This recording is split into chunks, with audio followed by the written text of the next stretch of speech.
काली की माँ उसके पैदा होते ही गुजर गई थी। इसके कारण उसके पिता राम प्रसाद ने सबके कहने पर दूसरी शादी कर ली। काली का नाम उसके काले रंग के कारण पड़ा। काली जब पैदा हुई तो उसका रंग बहुत काला था, इसलिए सब उसे काली बुलाने लगे। काली अपने काले रंग के कारण अपनी सौतेली माँ से भी बहुत ताने सुनती थी। काली माँ काली की बहुत भक्ति और पूजा करती थी, इसलिए सुबह भोर होते ही वो माँ काली के मंदिर जाकर पूजा पाठ करती थी। काली बिटिया आ गई। सर्दी गर्मी बरसात कोई मौसम हो, काली बिटिया तुम कभी भी मंदिर आना नहीं छोड़ती हो। पुजारी बाबा, माँ काली ही तो मेरा सब कुछ है। इनके होने से मुझे ऐसा लगता है जैसे दुनिया में मैं अकेली नहीं हूँ। मुझ में आत्मविश्वास और हिम्मत भरने वाली माँ काली ही तो है। इनकी पूजा करने से मेरे मन को बहुत शांति मिलती है। हाँ बिटिया, ये तो तूने बहुत सही बात कही। और तेरे जैसे अच्छे संस्कारों वाली भक्त हो तो काली माँ तो अवश्य प्रसन्न होती है बेटा। अब आ रही है महारानी। सुबह से मंदिर गई हुई है। तुझे पता है घर के सारे काम पड़े हुए हैं। कपड़े धोने को हैं, बर्तनों का ढेर लगा हुआ है, रोटी सब्जी भी बनानी है। और तू है कि अपनी काली मैया की पूजा में ही लगी रहती है। माँ तुम चिंता मत करो, मैं अभी सारा काम कर दूंगी। काली जल्दी जल्दी सारे घर का काम समेटने लगती है। रोजाना का यही नियम था। काली मंदिर से पूजा करके आती और घर के सारे काम करती। कावेरी और उसकी बेटी वर्षा कोई भी काम नहीं करते थे। माँ, इस बार मेरा जन्मदिन आप बहुत अच्छे से मनाना। मैंने अपनी सहेलियों को पहले ही कह दिया है, इस बार वो मेरे घर दावत पर आएंगी। अरे तो चिंता किस बात की है, खाना बना लेंगे। काली किस दिन काम आएगी, 2 दिन बाकी है ना, सब हो जाएगा। काली वर्षा के जन्मदिन पर खाने की सारी तैयारी करती है। सुबह से लेकर शाम तक वो अकेली ही रसोई में लगी हुई थी। एक बार भी कावेरी और वर्षा ने आकर उसकी मदद नहीं की। कावेरी, काली बिटिया सुबह से रसोई में लगी हुई है, कम से कम थोड़ी तो उसकी मदद कर दो। वो भी तो अकेली थक जाती होगी। दिख नहीं रहा, मैं अपने हाथ पैरों में नाखून पॉलिश लगाकर बैठी हूँ, कर लेगी अपने आप। माँ, मेरी सहेलियां आनी शुरू हो गई हैं। काली को बोलो खाना लगा देगी। और हाँ, उसे बोल दो कि वो मेरी सहेलियों के सामने ज्यादा ना आए, वरना उसके काले रंग को देखकर मेरी सहेलियां डर जाएंगी। मेरा सारा जन्मदिन का मजा किरकिरा कर देगी। हाँ हाँ, बोल दूंगी। वर्षा की सहेलियां आ जाती हैं। वर्षा अपनी सहेलियों के साथ बातें करने लगती है। तभी लाइट चली जाती है। अरे यार वर्षा, तेरे घर तो लाइट ही चली गई। रुको, मैं अभी मोमबत्ती मंगवाती हूँ। तभी काली मोमबत्ती जलाकर लेकर आती है।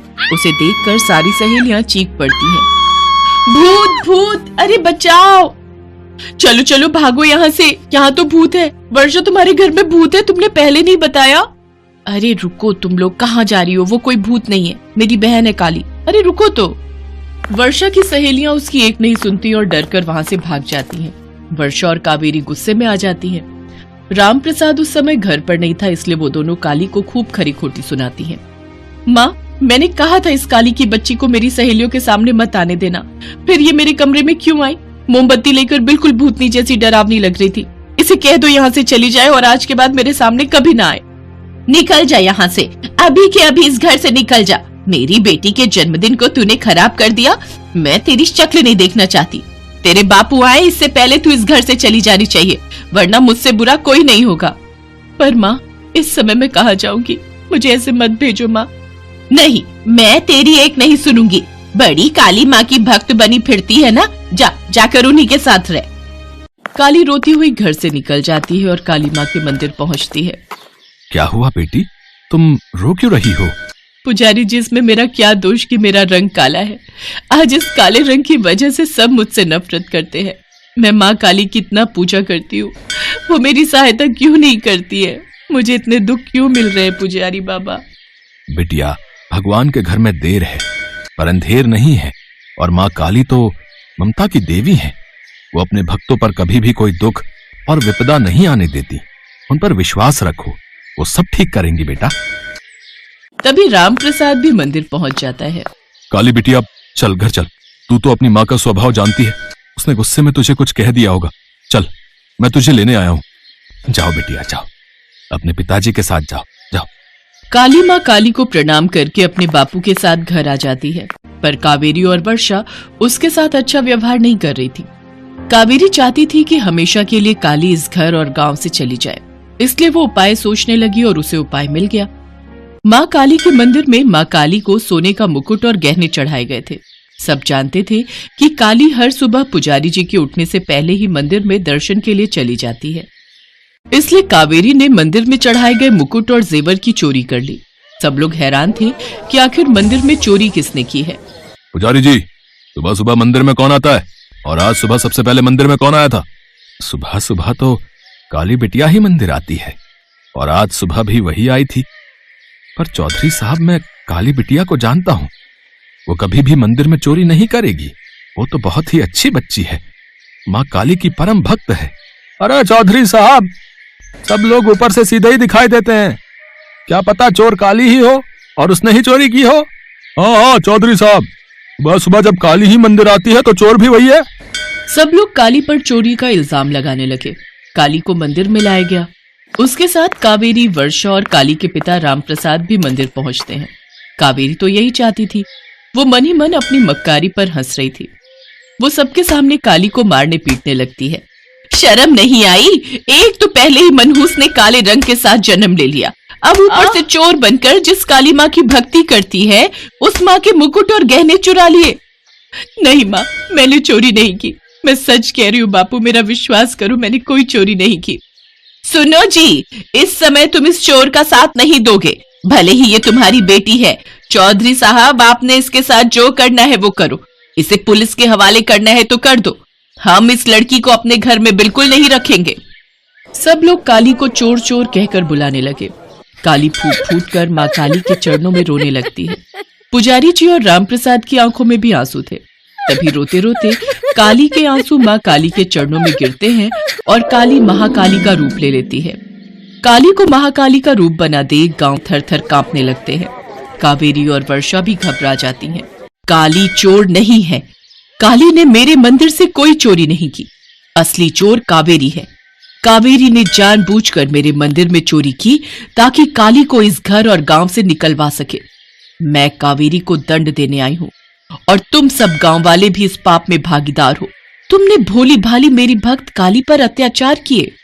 तुम लोग काली के काले रंग से नफरत करते हो, फिर मैं भी तो काली हूं, मेरा रूप रंग भी तो काला है। तुम लोग मुझे माँ काली के रूप में क्यों पूजते हो? अगर तुम्हें काले रंग से नफरत है तो आज के बाद मेरी भी पूजा मत करो। हमें माफ कर दो माँ काली, हमसे भूल हो गई माता। मुझे माफ कर दो माँ काली, मैं ईर्ष्या में आकर ऐसा कर बैठी, मुझसे बहुत बड़ी गलती हो गई। सब लोग माँ काली के सामने शीश झुकाकर खड़े थे। क्षमा करो माँ काली, क्षमा करो।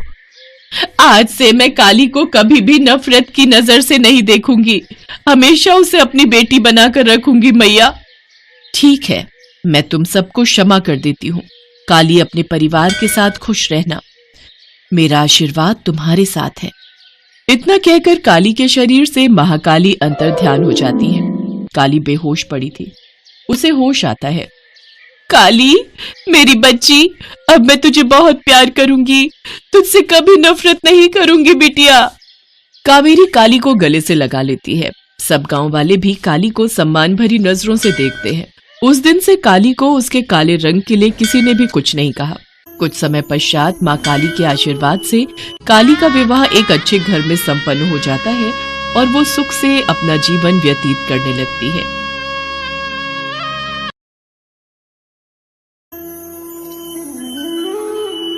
जंगल के किनारे माँ काली का एक प्राचीन मंदिर था।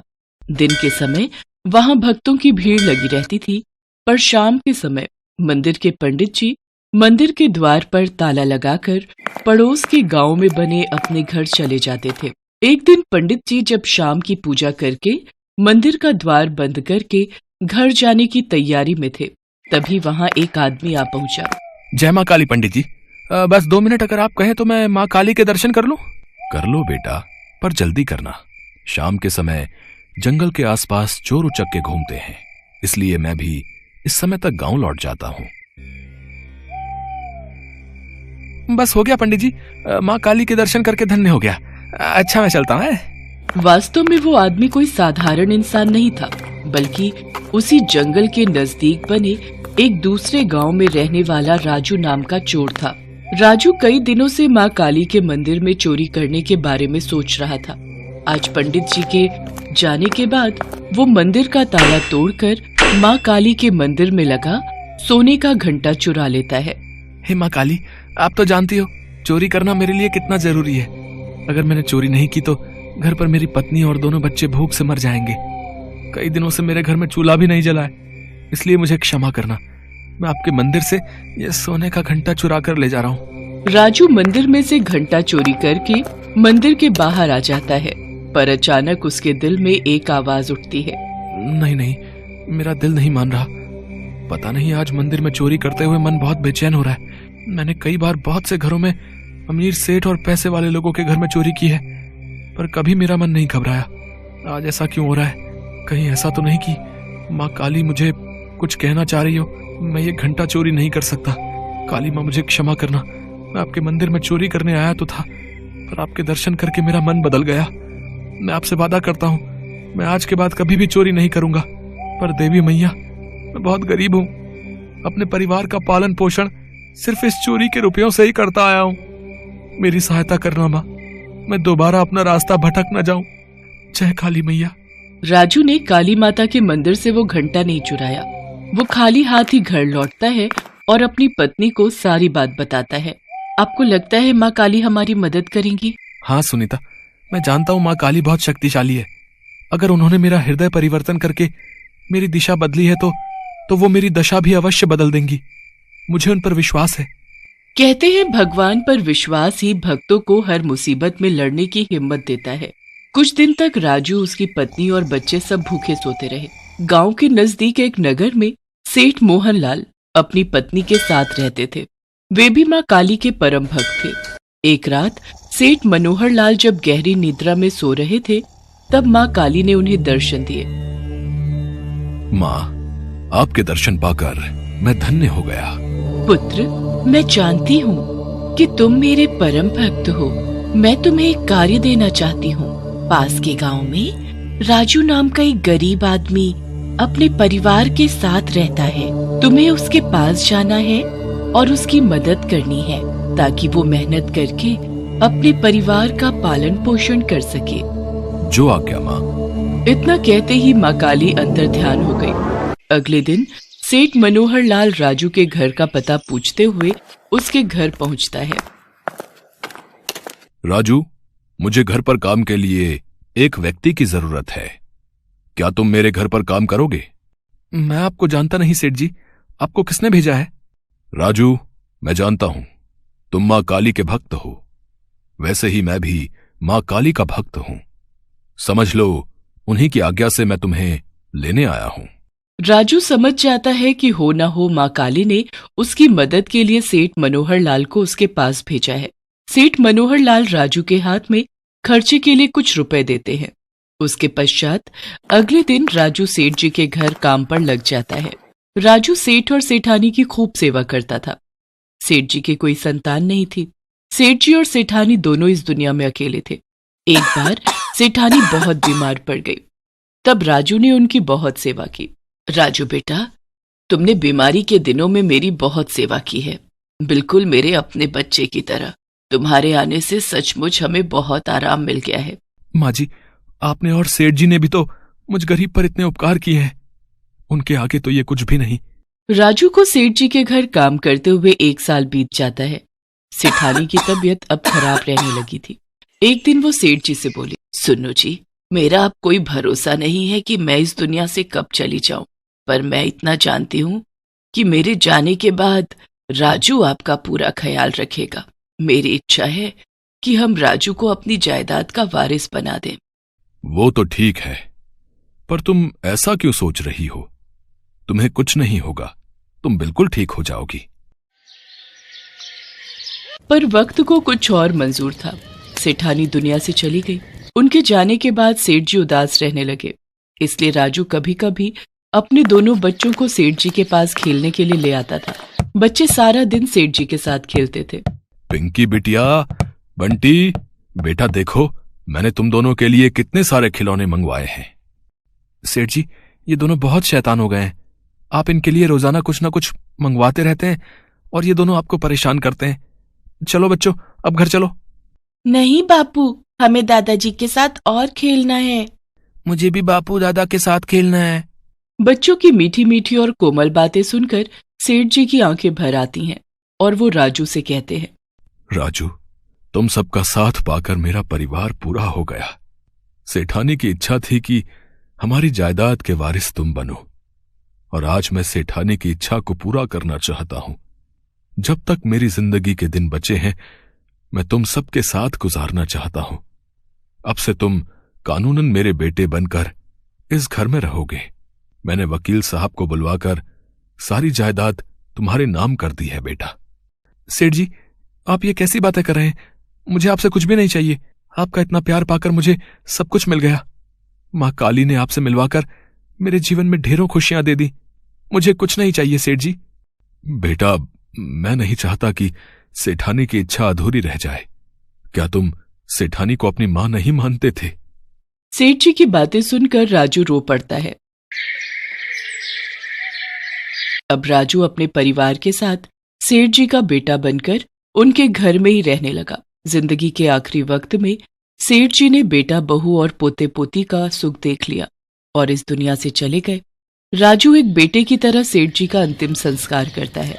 अपनी मेहनत और ईमानदारी से राजू एक चोर से एक अच्छा इंसान बन गया और आज मां काली की कृपा से उसकी दिशा और दशा दोनों बदल चुकी थी।